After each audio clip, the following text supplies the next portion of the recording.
more people take the poll. Okay, thank you very much as you do this for us. We would like to know the category you fall under so that we can plan better around that. Thank you once again. And with that, I would be welcoming Mr. Andy Jibunoh, who is the managing partner of APD Project Management Limited. He is a seasoned professional builder who joined the Royal Chartered Institute of Building, United Kingdom. His experience spans 30 years in construction and project management. And you would see how that his project management experience comes to play in this particular session that he will be holding briefly. Thank you. Thank you very much, Olamide, for such a great job. And let me start off. I think we've spent quite a bit of time, and I must say, I've really enjoyed myself here. Starting off from listening to Mrs. Odusi's opening statement. And I remember when she called me and told me to be part of this, I was a bit curious as to why she wanted me to be part of it. And I must say I have really enjoyed myself. And Mrs. Odusi, brilliant, amazing. As I talk as a parent, I also talk as someone who has been in education for a while. So interestingly, even though I have been in the construction industry for 30 years, somehow Providence found me in education. And I think it was ordained somehow. Sometimes you're called to something. I found myself in Grange School as a governor for 12 years, where I actually had the opportunity to meet as well Mrs. Adefisayo, who I currently actually, she's very, very passionate about education. I'm so excited when she's Honorable Commissioner for Lagos State.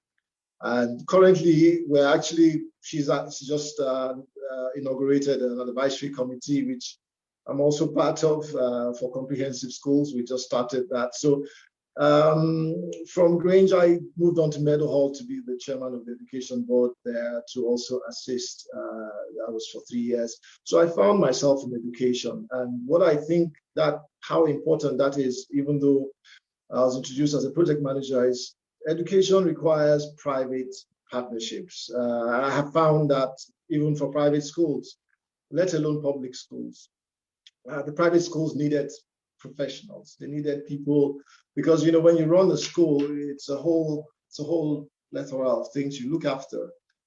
You have curriculum, you have HR, you have IT, you have infrastructure, and so you need people who are also professionals in those fields to support the school. And that is what I found has been an area for me. So in the area of infrastructure, that was where I really got involved, and that just extended naturally to education. But when I spoke to Mrs. Odusi, and again, I say, Mrs. Odusi, brilliant. This whole Reimagine concept is really what it is. What you've done by bringing this homeschooling concept to bear has opened a new vista. And I think what is important is in this sort of fora and conversations is an idea comes out and it begins to really, really become a topic. And just like the tribe that, I'm so excited to see how they've come together. That's the seed, and that begins to grow. And before you know it, becomes part of the mainstay. So this has really been amazing and very interesting. When I spoke to Mrs. Odusi, she, one of the things I said to her reluctantly as well was, I said, there have been so many conferences, especially during the pandemic. I remembered, I don't know how many conferences I had to be part of. And I realized in this journey as well, I have been on, partially with education for about 15 years. I realized that we've done a lot of talking, a lot of, and we're not bereft of ideas in Nigeria, actually, we're not. But where I think the challenge has been sometimes is the moving on from the conversation to actually having the real impact. But I must commend everyone here because honestly, in whatever little way you can, I believe that is where you begin to make the change. But to make the kind of change we need to make in Nigeria, it takes a lot of us. It takes a lot of us. My concerns will be, especially as regards the whole homeschooling idea. We're in a country now where, on the back of the pandemic, we saw what happened with the public school system. Majority are in public schools. I must say we are the minority. And we're the somewhat those who are able to afford data and good to afford to homeschool. Many don't have that luxury. But one thing is important: it starts from somewhere. It starts from somewhere. So one of the things I would say here is, how do we take this forward? How do we make the necessary impact beyond? It's already started, I must say. Like I said, I'm very encouraged to see what the tribe is doing, because there's strength in numbers, certainly. But beyond the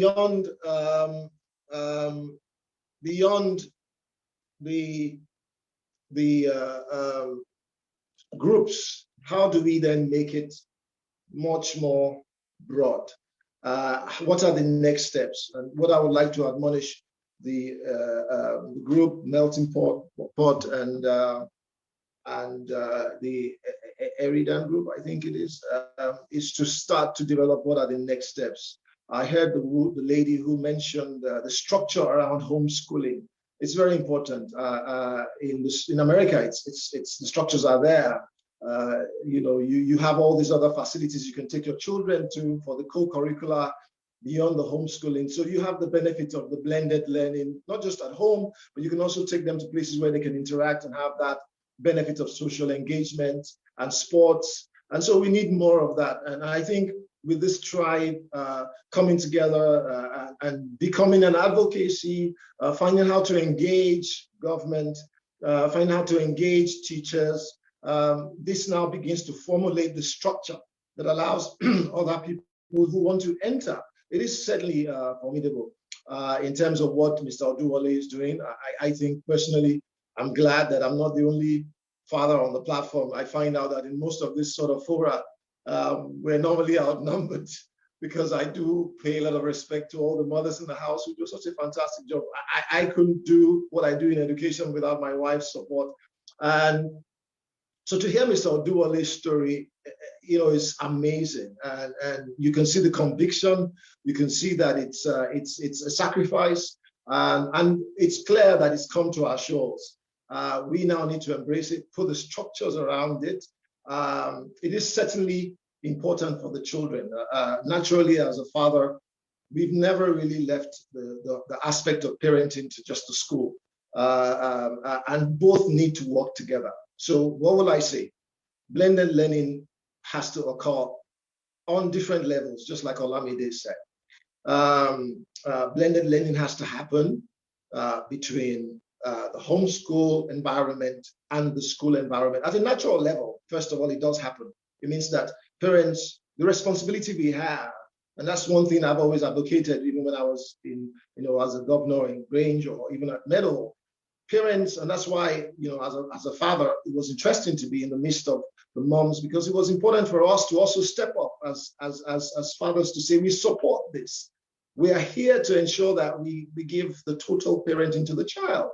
So at the normal, natural level, the parent engagement, what you've done here is you've reminded parents that we have a responsibility to make sure that we provide the support at home and not leave everything to the school. That's number one. That's very important. That's where they learn the values. That's where you frame the history. We don't learn history in school any longer, especially now that we're sort of sending all our children. Everybody wants to go out of the country. If everybody goes out, who stays behind? And beyond that, again, the numbers are in the public school. So we have to provide the homeschool environment creates a huge opportunity to give the children what you call local content, a love for country, a love for service, and to sort of help the history to come to think that, yes, even though you go out, we love our country. We have to come back home. We have to build the country because we have to support the public schools as well. So that is blended naturally. Parent, support for a normal school system. Another level of blending, like you said, is even naturally, if you have homeschool fully dedicated, separate from school, there is still the opportunity to have an interaction with having teachers who might exchange ideas with some of the parents who are doing homeschooling, so that there is a bit of, okay, what is the pedagogy that we should apply to homes as well? What are the things we can improve on? So there is that interaction there as well. And at the public level, one of the areas I have passion for is the technical education. That is naturally blended because you have to have practical classes and you have to have theory as well. So I think what is important here is the next steps. And I want to admonish everyone, thank you for having me, Mr. Odusi, this has been a fantastic, great time. The next steps are important, and I really enjoyed listening to the tribe. Honorable Commissioner, it was great to hear and listen to you as well, and everyone else who has spoken, and the other friends I saw on the platform, Mrs. The SSC and the rest of them. It's been a great pleasure. Sorry, I'm doing this from my office as well. I just stayed back at work to be part of this. Thank you very much. I've enjoyed myself here, and God bless. Thank you very much, sir. Thank you for that beautiful recap and for challenging us to think about what next. Mrs. Odusi will be giving the vote of thanks. Will also be sharing practical steps that we need to take in areas of action points. What next? But before that, I want to quickly say that the feedback has been engaging. So you could just drop comments on social media handles and then use the hashtag TREC, okay, or hashtag Melting Pot. And then you can follow Melting Pot on Instagram at meltingpot.ng. You know, I know you've learned a lot, so it will be really beautiful for you to do this and for you to also spread the word. Mrs. Odusi, over to you, ma. Thank you so much for everything. Thank you, everyone that participated. Thank you to all our panelists. You know, thank you especially to the commissioner. We've been quite enlightened by the things that, you know, you're doing. I will just recap and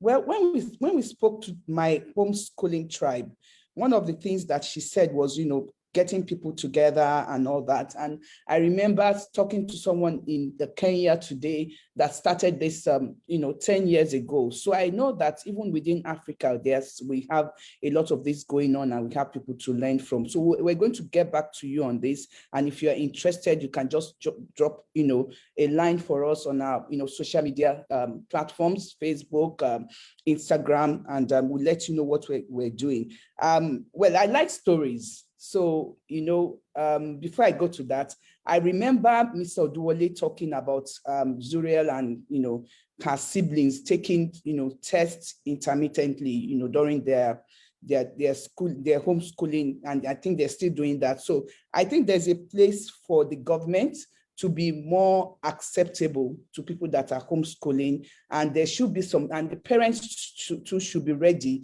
Don't say, oh, it's Nigeria, we don't have to, I don't like the curriculum in Nigeria, I don't like this, I don't like that, and not do anything. Please make sure that even as you go along, make sure your children are taking the necessary, tests, the necessary exams at each step of the way. Like I was saying, I like stories, and I think it was Mrs. Njideaka that talked about the educators being trained. 2 days ago, I was talking to one of the youth around me, and she said to me, like, Mommy, we don't even know what to do anymore. We are doing one of the foremost universities in Nigeria. I'm not going to mention the name, that now we're taking Zoom classes and all that. Most of us can't even afford the cost of data and all that, but what is frustrating is just the mode of teaching, and I like to get examples. So I said, what are you talking about? Give me an example. He said, well, just this last week, this lecturer was teaching and he asked us if we understood what he was saying, and we said, no, please, can you go again? Then he called one or two people, they said the same thing. And the lecturer said, it means you were doing something else whilst I was teaching you, but actually you understand, you just don't know that you understand yet. And I'm like, oh, MG, as in, we need to train are educators. We can't, I mean, that just sort of, sums it up for me. I also want to challenge the corporate bodies that are being represented here. I don't want to call names, but I've seen one or two people, that the government would not be able to do this alone. I know they said they're going to provide 1 million tablets or device. I don't know which one of the devices they are providing, but the corporate, the telecoms, the banking, the insurance, we need to do more. We need to actually get down and get to the rural, the underserved, and help the government out in this journey. So I think, and also I would like to talk to the government to please be more accommodating. I think it was Mr. Jibunoh that just mentioned something now about the underserved. I had the opportunity and the privilege of visiting Brambo in Arikoki after Ibadan. And they just had an election. This is really, I mean, like 1 hour into the interior. They really just had, at that time, they just finished an election. And what really touched me was the fact that they had an election process. They campaigned, the competitors, gave their views and they voted. And all I could think of, was that these guys can never sell their votes to anybody. They will never do that because they know the importance of their voice. And this is a place where there's no electricity and there's no water. And Bramble has been able to bring up a device that actually, right now I think they have about 50 children.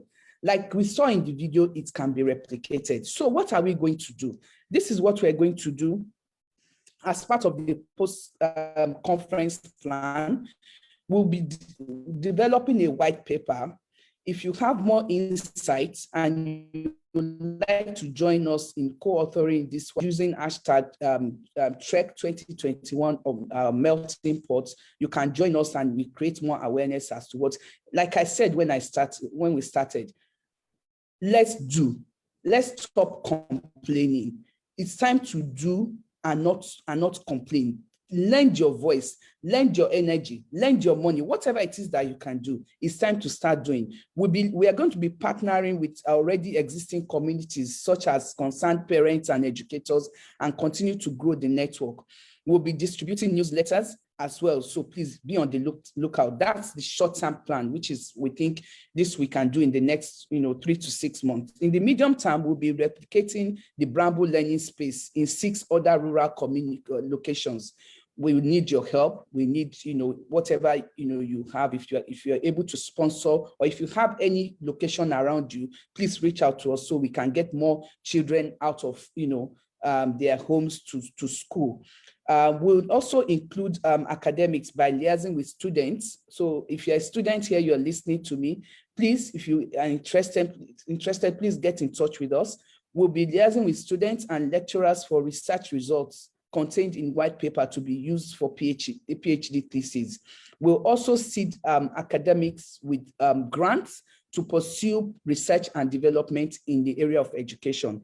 In the long term, we hope that we'll be getting a bill passed in the National Assembly that will help with, and I think Mr. Jibunoh is working in this area, that will help with revamping the entire system of education. We'll partner with healthcare trusts, forums, and other entities.